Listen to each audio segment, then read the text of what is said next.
straw how to make a weird sound with an animal.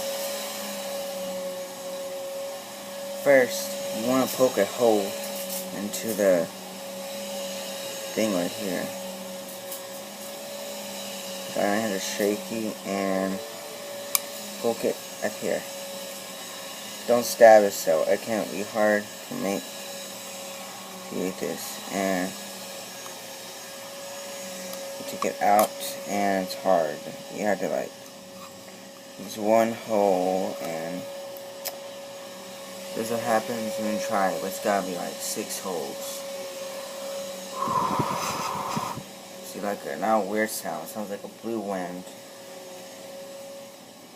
Now you're gonna do the other one. Sorry. Checking. It's not gonna disturb me no more.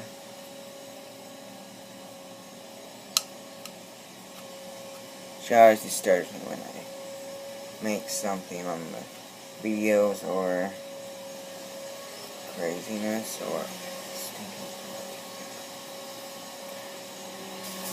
I always say what it pokes. You have to poke it down here. And the shaking, sorry. But comment me if you don't like me to show.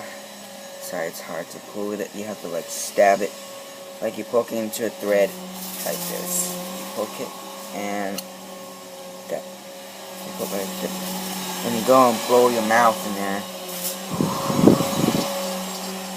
You can't hear it, but I'm gonna make it